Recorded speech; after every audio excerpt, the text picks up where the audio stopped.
देश के महान नेताओं के योगदान को भुलाने की कोशिश की।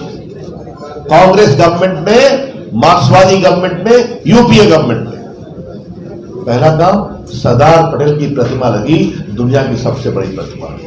आज वो उज्ज्वलता के साथ खड़ी है। सुभाष चंद्र बोस को बुलाया गया, उनकी प्रतिमा लग रही है दिल्ली के राजपथ पर। आज तक पाकिस्तान कुछ कर पाया क्या? और दुनिया ने पाकिस्तान की ओर देखा क्या? और अगर गलवान में कुछ हुआ तो उसका जवाब भी सख्ती से दिया गया। क्या अरुणाचल, क्या कश्मीर, क्या हिमाचल प्रदेश, क्या लद्दाख, हर जगह सेना के लिए सड़कें बन गई हैं, पुल बन गया है, सेना सालों भर जाती है और कोई कुछ नहीं कर सकता। कश्मीर के बारे में एक बात मैं अवश्य कहूंगा अपने पटना के पत्रकार मित्रों, 370 के कारण कश्मीर में प्रिवेंशन ऑफ करप्शन एक्ट नहीं लगता था। मालूम है आपको? जितना लूटा है लूटो, सीबीआई कुछ नहीं कर सकती। बहुत भावुक भाषण दिया था। मैं हर साल देश को अपना रिपोर्ट दूंगा मैंने क्या किया, और हर साल हमको रिपोर्ट देता है। और आज जब 8 साल पूरे हुए हैं तो हम भी रिपोर्ट देने आए। यह कार्यक्रम पूरे देश भर में चल रहा है, सिर्फ पटना में नहीं। कल मैं बाढ़ था, विवेक जी खगड़िया थे, अध्यक्ष जी बेतिया थे, आगे इनका कार्यक्रम है, बाकी नेता विभिन्न स्थानों पर है और पूरे भारत में कार्यक्रम चलता है। बिहार पर मुझे देश के अन्य इलाकों में भी जाना है। तो ये जो अकाउंटेबिलिटी, उत्तरदायित्व, अगर मैं इसको टुकड़ों में बांट के बताऊं तो भारत का सम्मान ने कैसे बढ़ाया? देश के महान नेताओं के योगदान को भुलाने की कोशिश की। कांग्रेस गवर्नमेंट में, मार्क्सवादी गवर्नमेंट में, यूपीए गवर्नमेंट में पहला काम सरदार पटेल की प्रतिमा लगी, दुनिया की सबसे बड़ी प्रतिमा। आज वो उज्ज्वलता के साथ खड़ी है।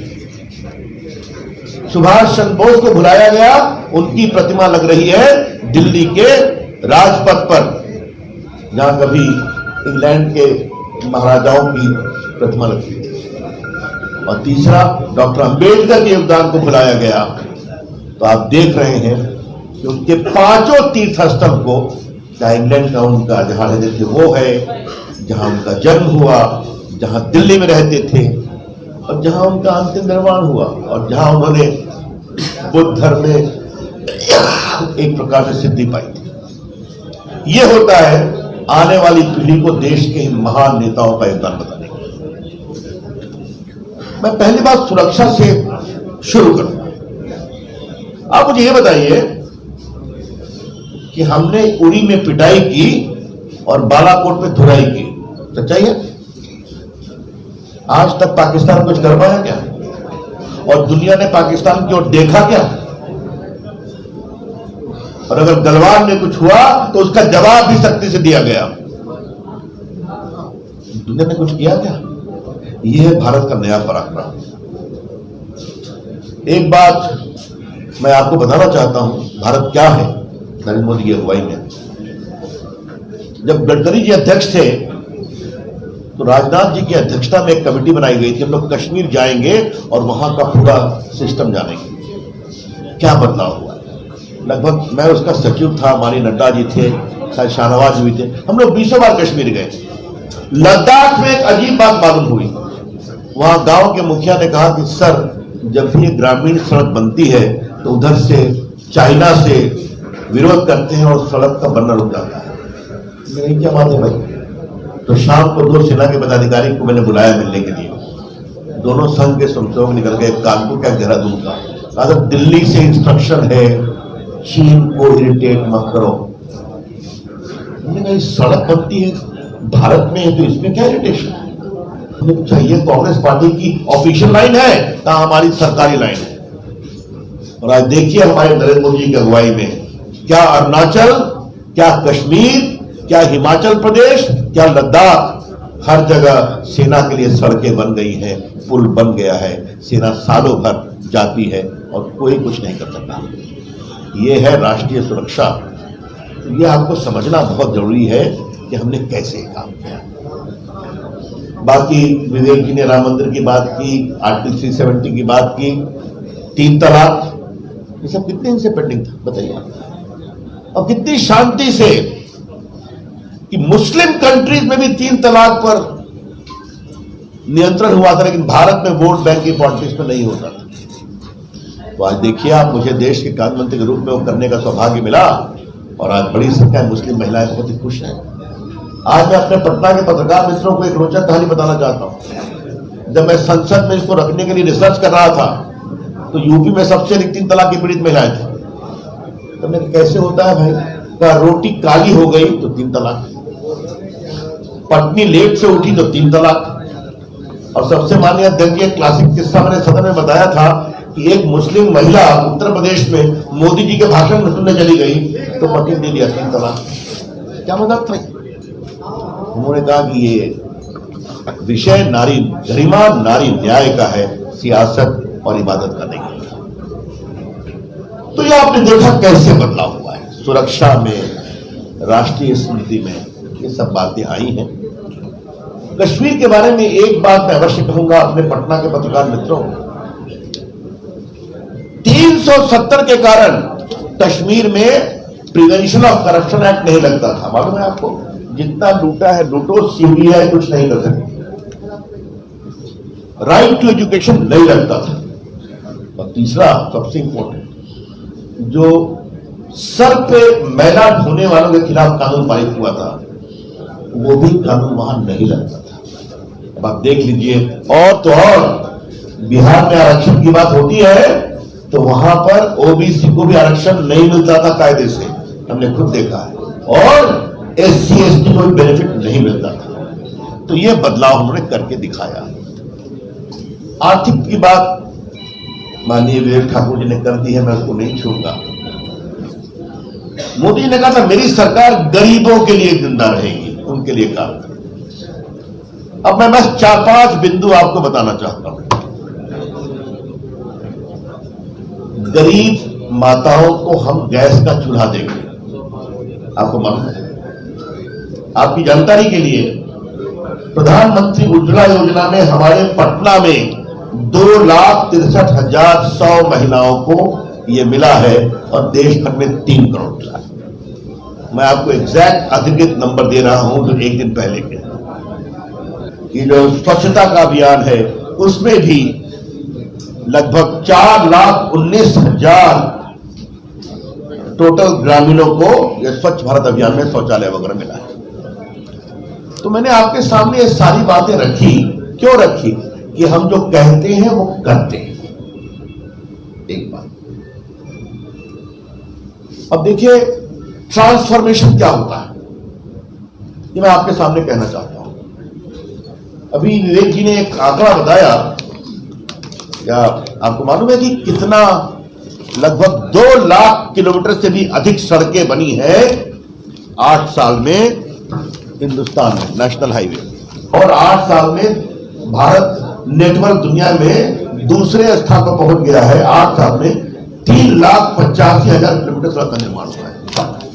मैं इंफ्रास्ट्रक्चर की बात करूं, मैंने बिजली कहा, मैंने सड़क कहा। अब तीसरा मैं एक ऐसा विषय बताना चाहता हूं जिसमें थोड़ा मेरा इन्वॉल्वमेंट रहा है, आईटी और संचार मंत्री के रूप। भारत की आबादी 135 करोड़, भारत में आधार कार्ड 133 करोड़, भारत में phone 120 crore, mobile phone 118 crore, smartphone 75 crore, internet 80 crore.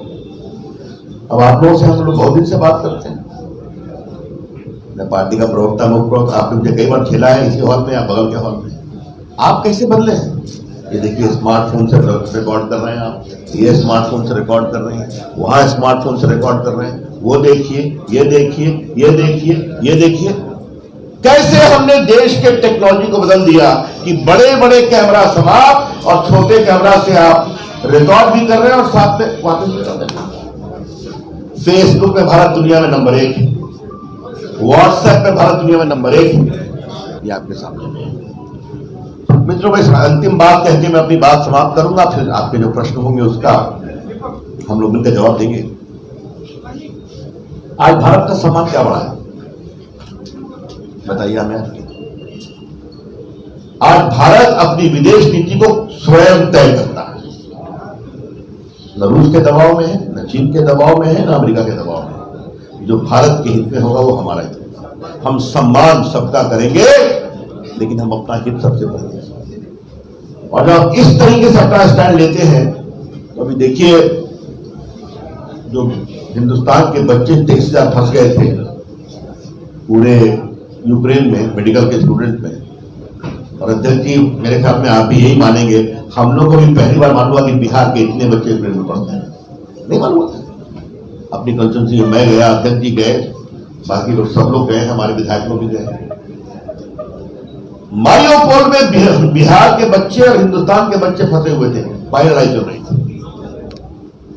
कैसे निकले? तो हमारे विदेश नीति के चलाने वाले ने कहा कि सर इसमें तो आप ही को बात करना पड़ेगा। नरेंद्र मोदी जी ने पुतिन से बात की, राष्ट्रपति रूस के, और जेलेंस्की से बात की, राष्ट्रपति यूक्रेन के। हमारे बच्चे फंसे हुए हैं, आप दोनों लड़ाई बंद करिए, हमें अपने बच्चों को निकालना है। हम अपने बच्चों को नहीं छोड़ देखना चाहते हैं। और आपको जानकर खुशी होगी, जो दोनों बात नहीं करते, बात करके 3 घंटे के लिए लड़ाई रोकी और हिंदुस्तान के बच्चे वहां से निकाले गए। ये हमारे प्रधानमंत्री का सम्मान है, ये आपको। और कई घटनाएं आपको बताएं, समझ लेंगे। तो मैंने जो कहा ना, स्वाभिमानी भारत, सुरक्षित भारत, गरीबों के साथ विकास को बढ़ता हुआ भारत, और दुनिया में प्रतिष्ठित भारत। तो ये मैंने आपको कुछ उदाहरण बता दिया। आज मुझे इस बात का बहुत संतोष है कि नरेंद्र मोदी, हाँ, ईमानदारी से काम हुआ है, ये जान लीजिए आप। ये बात ताल ठोककर कहूंगा, भारत सरकार के दफ्तर के गलियारों में बिचौलियों का आना बंद है, तो बंद है तो बंद है, चाहिए। तो मित्रों, इसलिए देश बदला है। हमें लगा कि कुछ अपनी बात आपके सामने रखते हैं, और बहुत कुछ कहने को है, लेकिन जो मैंने प्रमुख मुद्दे थे आपके सामने रखे हैं। हमें पूरा विश्वास है कि जो मोदी जी का संकल्प है कि भारत को दुनिया की बड़ी ताकत बनाना है, आर्थिक रूप से, सामरिक रूप से और सांस्कृतिक रूप से। आप देख रहे हैं योग को आज दुनिया कितना सम्मान करती है। आज तो यूएई में योग होता है, आज सऊदी अरेबिया में योग होता है, आज चाइना में योग होता है, और चुपके चुपके पाकिस्तान में भी योग होता है, मालूम है ना आपको। और जो लोग यहां विरोध करते हैं सब शांत हो गए। योग भारत की शाश्वत विरासत, उसने दुनिया में अपना स्थान बना लिया। और जब मोदी जी स्वयं राजपथ पर योग करते हैं तो दुनिया में एक संदेश आता है, तो जानते हैं। तो मित्रों, इन्हीं सभी शब्दों के साथ 8 साल पूरा होने पर हम सभी भारत के प्रधानमंत्री का अभिनंदन करते हैं, और बिहार भाजपा माननीय अध्यक्ष जी के नेतृत्व में और पटना महानगर हमारे महानगर अध्यक्ष की ओर से हम सभी सामूहिक रूप से माननीय प्रधानमंत्री का अभिनंदन करते हुए अपनी शुभकामना देते हैं। इसी प्रकार से वो देश का आने वाले कई वर्षों में नेतृत्व करें। बहुत बहुत धन्यवाद, नमस्कार। बिहार में विकास को लेकर 5 जून को तेजस्वी यादव रिपोर्ट कार्ड जारी करने वाले हैं। अच्छा, ये बताइए, हम लोग पौन घंटे से इतना भाषण दे रहे हैं, आपको इसमें कुछ नहीं पूछना है? धन्यवाद, धन्यवाद। मैं पूछ रहा हूँ, आपने अभी स्वाभिमानी भारत की बात की। आज बिहार का एक माइग्रेंट लेबर जो है दिलकुश कुमार 17 साल का कश्मीर में मारा गया, और आपके बगल में बैठे जितने नेता और स्वयं आप भी इस सरकार के भागीदार हैं, बिहार सरकार के 500 करोड़ रुपया जातीय जनगणना में खर्च कर रही है। और माइग्रेंट लेबर माइग्रेट करने के लिए मजबूर है, वहाँ गोली खा रहे हैं बिहारी, और बिहार में कुछ लेबर के लिए कुछ किया नहीं जा रहा है। तो क्या यही स्वाभिमानी बिहारी कभी बन पाएगा? इसके 2 उत्तर मैं दूंगा। पूर्व में भी एक आध घटना वहां हुई थी, मुझे मालूम है नीतीश जी की सरकार ने बहुत काम किया, जो गोलगप्पा वाले की डेथ हुई थी श्रीनगर में, और अभी भी कर रहे थे। और वहां पर हम इतना ही कहेंगे कि 370 हटने के बाद ये पाकिस्तान प्रायोजित हताशा भरी कार्रवाई है, और जो करते हैं उनकी जिंदगी 2-3 दिनों की, आप ही जानते हैं। अब जहां तक बिहार की बात है, जनगणना पर आज का विषय नहीं है। आज आपको हमने बहुत विषय दिया, इस पर बात करेंगे।